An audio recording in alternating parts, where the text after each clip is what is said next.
Welcome to Old Guys Gentlemen's Flex Fountain Pens episode number 76. And today I'm going to be covering a bunch of things, but I'll be doing it fairly quickly, I hope. I am going to be reviewing all my TWSBI pens. There's 3 TWSBI ECOs and 1 ECO T. Most people know what the TWSBI ECOs are, so I won't go into a lot of detail on that, but I'll show you some of the differences. Now, I'll also explain why I have these 4. But before I do any of that, I'm going to talk about this ink in this cool ink bottle. And I'm going to fill one of these pens with it so you can see how that works. Okay, this was a special pre-order of ink that I had to get. And it's made by Krishna Inks. And the name, they actually, I don't think they make the bottle, but they had these bottles made up for them. I think there's some other bottles out there similar to this, but they have corks or other things that don't really work as well as a cap does. Maybe the cap doesn't look as good, but this thing's pretty cool. It did take me a little while to try and figure out, but you can turn it this way and totally fill it. And I'm afraid to open this to see what would happen, but you can empty it back in here. And of course, while this is settling, it's a little hard to see levels of stuff. But I did find that what you can do is, if the level here doesn't quite get fully over the nib, is you can just tilt a little bit, and you'll hear and feel a little glop, and it raises it up a little bit. The name of this ink is Paakezah, and it's a pretty dark blue ink. When it's applied wet or with a really light hand, it's kind of also a dark blue ink, pretty blue ink, but really cool bottle. So when I run out of ink here, I'll continue to put other inks in here. It'll just be another thing to add to my paraphernalia on my desk here. So let's go ahead and this one's out of ink. This is just with a fine point. You can see the ink right there. With a TWSBI pen, it's piston fed, and see, you can just twist the back end here if you do the right direction. By the way, I really like the piston feed, but sometimes it can get stuck down here. 5 times out of 10, I forget which way to rotate this thing to move it out. But like I said, sometimes they can get stuck and you really have to put a fair amount of pressure in it.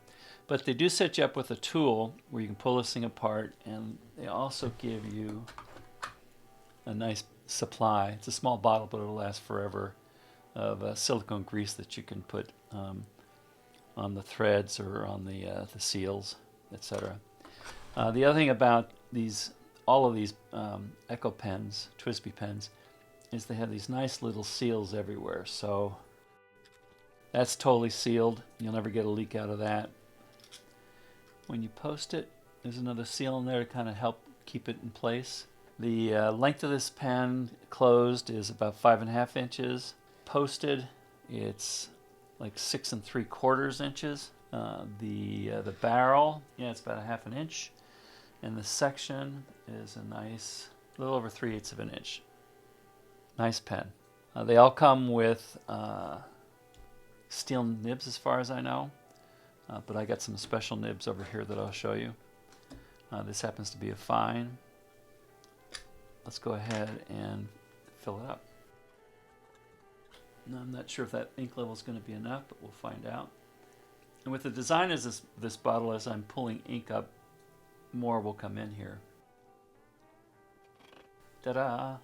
And it's a steel nib. There's no flex in it. So not necessarily check response. And let's do...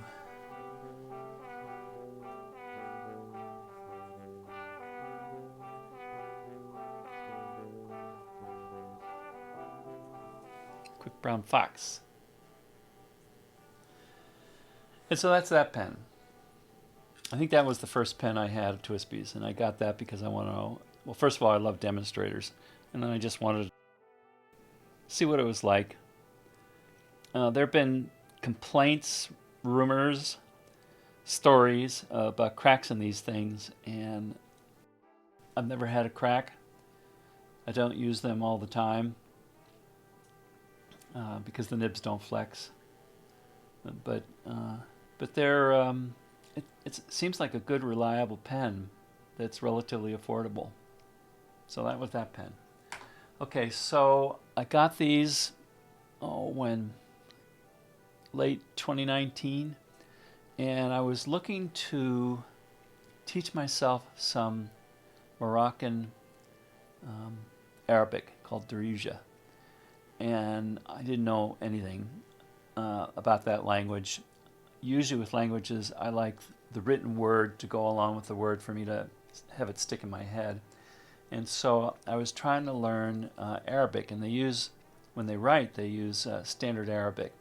So I was teaching myself that, and I'm not going to write any of that here because I never really got that good at it.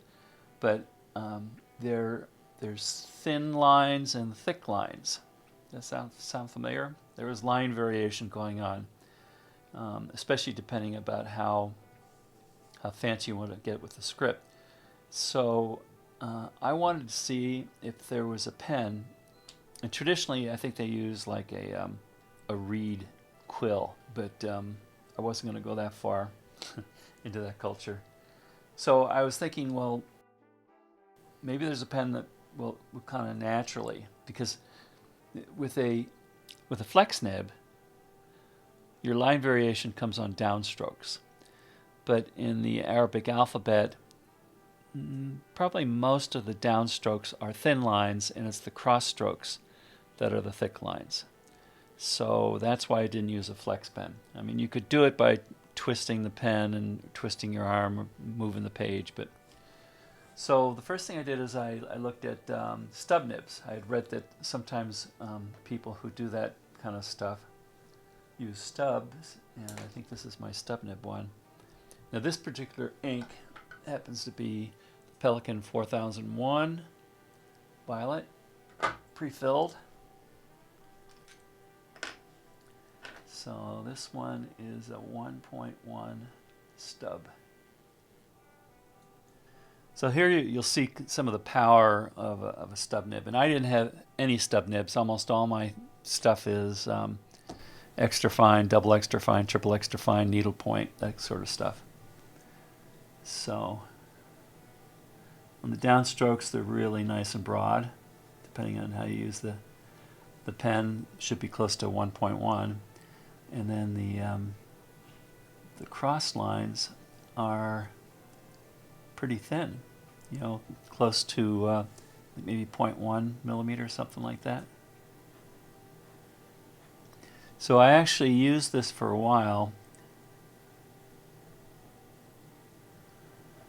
So it's not quite, but it's almost. You got to get the angles just right. There's also a fair amount of ink flow with this particular nib, but you can see a little bit how you can get the line variation.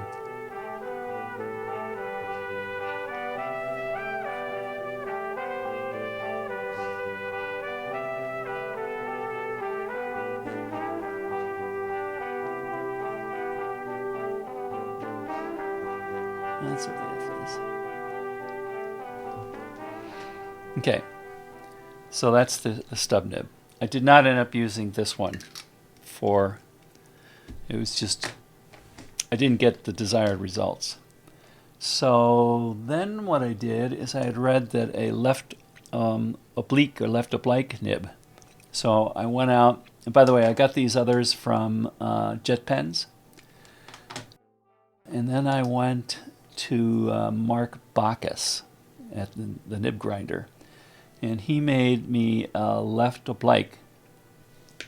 This one probably is left oblique. Same essential, the same pen. You can see how the nib is ground off at an angle. You can see it better from that side. And then he came down on the top to make a finer point for this oblique nib. Now, I don't know much about obliques, other than the fact I read that sometimes people who do Arabic did that. So this is left oblique.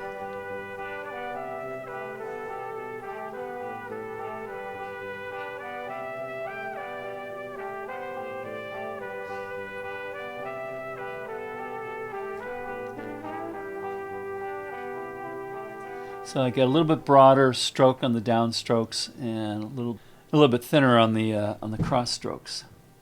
This is a little on the rough side. I did not. A lot of times, what I'll do with pens. All right, so you can kind of see down strokes are relatively thick, and up to the right strokes are kind of thin. No flex in any of these so far.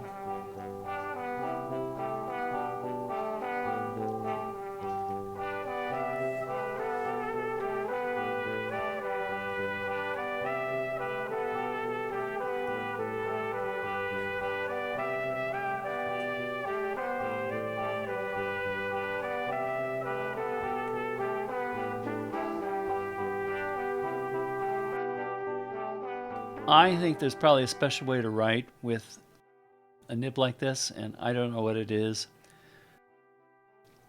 but I pretty much have stopped using this pen. Maybe I'll put some of these up for sale. They don't cost a lot to begin with. This one ended up costing a little more because I had that special grind put on. Then I moved on to this one, which turned out to be kind of the pen of my choice. Oh, by the way, this was done to an ECOT. And as far as I can tell, the difference between an ECOT and the others is the shape of the section here is better set up to be more comfortable. And the top has a little bit different. It's not a hex. It's a different shape. They seem the same to me. You know, if I hadn't read about the difference and the fact that this one says ECOT, I wouldn't have known the difference. Okay, so this is an architect nib. I didn't know anything about it. I had read some stuff, and I ended up getting it ground by, probably was ground by Pablo up in Spain, out in Spain, at FP Nibs.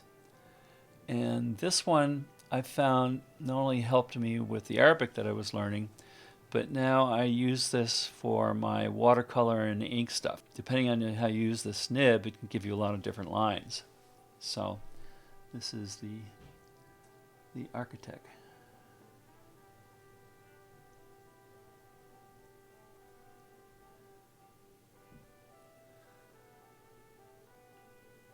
Well, maybe the first thing to do here is to kind of show you, if I lean the pen down and write, I guess normally I get a pretty broad line. But if I come straight down, I get a fairly thin line. But if I start elevating a little bit, I can get a little bit thinner line, elevate it some more, a bit thinner line, elevate it some more, a bit thinner line. I think that's probably the thinnest line you get. But that's a pretty good line variation. Let's see. I can show you here by, there's down at the lower level. Maybe slight variation. I come up a little bit. It's not as smooth. Come up a little bit further.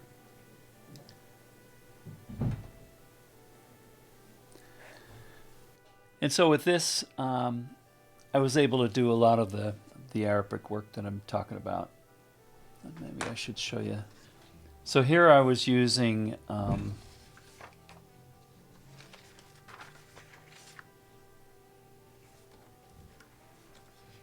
yeah, this isn't the best writing, but I could get the thinner, more vertical lines and the broader cross lines, kind of the opposite of a stub nib. And by raising it up, like when I was taking notes, I would raise the nib up so I could write it a little bit finer things, the sound that goes with the symbol. This is kind of normal.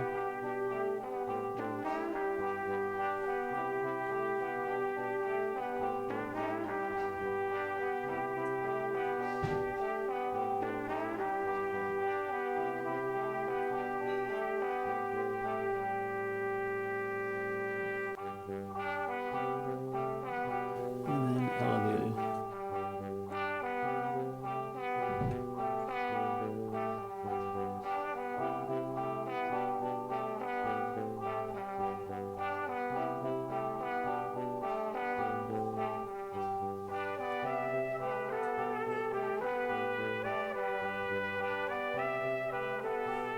So that's pretty cool.